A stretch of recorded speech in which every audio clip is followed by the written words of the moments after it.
On April 20, 1914, machine gun fire ripped through a tent colony in Ludlow, Colorado, and flames devoured the makeshift homes of more than 1,000 striking miners and their families. Within hours, the hillside that had become a symbol of hope for workers turned into a funeral pyre, sealing the fate of 21 men, women, and children. The carnage was not an isolated outburst of violence.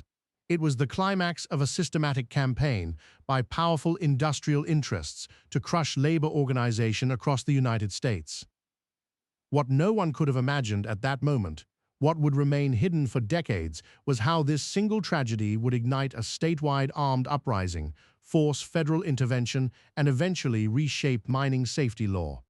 The conflict began in September 1913 when the United Mine Workers of America, UMWA, called on workers at Colorado Fuel and Iron, CF&I, the massive steel and coal conglomerate owned by John D. Rockefeller Jr.'s family, to demand basic rights, a fair wage, an 8-hour workday, and an end to the company store that kept miners perpetually in debt.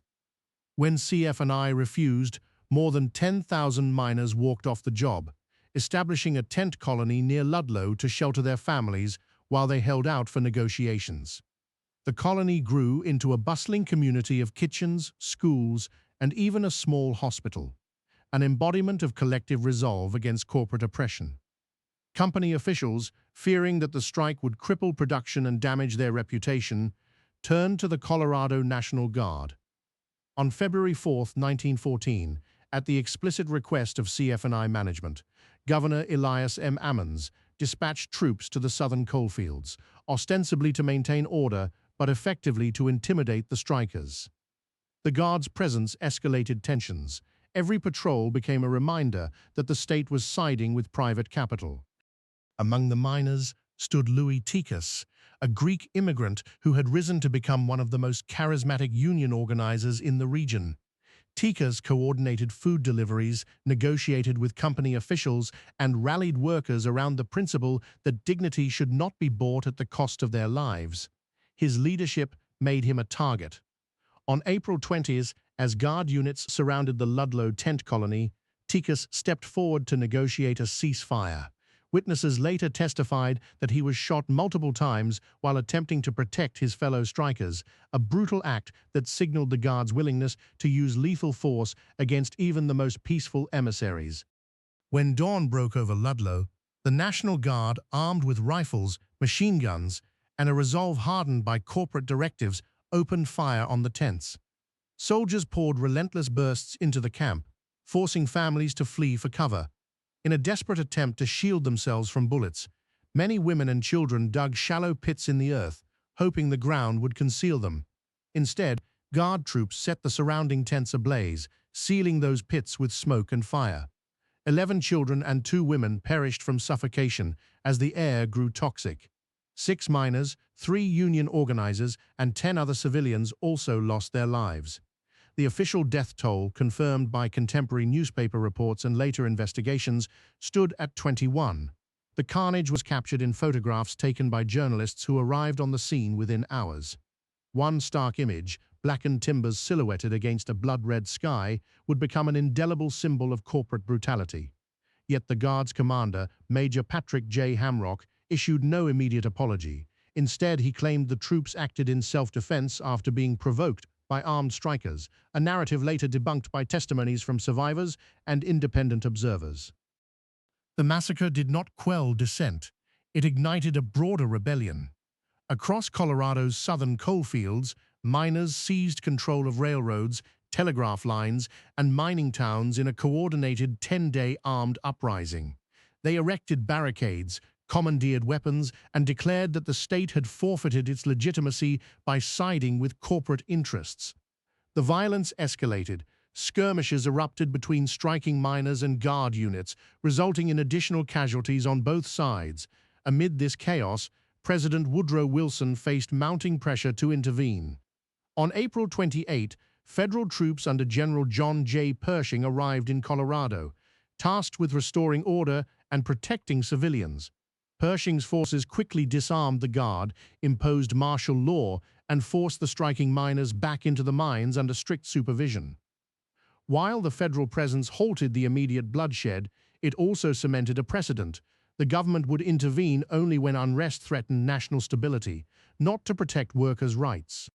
In the aftermath, John D. Rockefeller Jr. issued a public statement expressing deep regret for the loss of life at Ludlow. The statement, released through company channels, stopped short of acknowledging any corporate responsibility.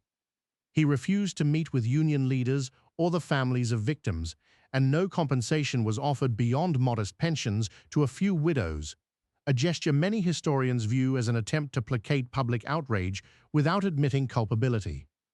Investigations by state commissions and independent journalists uncovered internal memos from CF&I executives that revealed a deliberate strategy to use the Guard as a private army against labor. These documents, later made public during congressional hearings in the 1920s, exposed how corporate influence had infiltrated state apparatuses, effectively weaponizing government forces against its own citizens. The Ludlow Massacre forced the nation to confront the stark reality of unchecked industrial power. In response, the United Mine Workers of America leveraged public sympathy to push for comprehensive safety legislation. By 1916, Congress passed the Federal Coal Mine Safety Act, mandating regular inspections and establishing standards for ventilation, fire prevention, and child labor, directly addressing many of the grievances that had sparked the strike. Moreover, the tragedy spurred a wave of unionization across other sectors, as workers recognized that collective action could compel legislative change, even in the face of violent suppression. Labor historians credit Ludlow with accelerating the growth of the American labor movement, setting the stage for later victories such as the 1935 National Labor Relations Act. More than a century after the flames were extinguished, the memory of Ludlow endures in the collective conscience of America. The site is now a National Historic Landmark, its ruins visited by scholars, activists, and descendants of those who perished. Each year, commemorations remind us that the fight for dignity at work is never finished, that corporate power can still eclipse human rights if left unchecked. The Ludlow Massacre stands as a stark illustration of how institutional failure, when government, industry, and law converge to silence dissent, can produce tragedy on an unimaginable scale. Yet it also demonstrates the resilience of ordinary people who, even after witnessing unspeakable loss, rose to demand justice. Their legacy persists in every workplace safety regulation, every collective bargaining agreement, and every story told about standing up against oppression. In reflecting on that fateful April day, we are forced to ask how many more Ludlows must be written before society fully embraces the principle that profit should never outweigh human life. The answer remains a work in progress, echoing across the hills of Colorado and reverberating through every labor struggle that follows.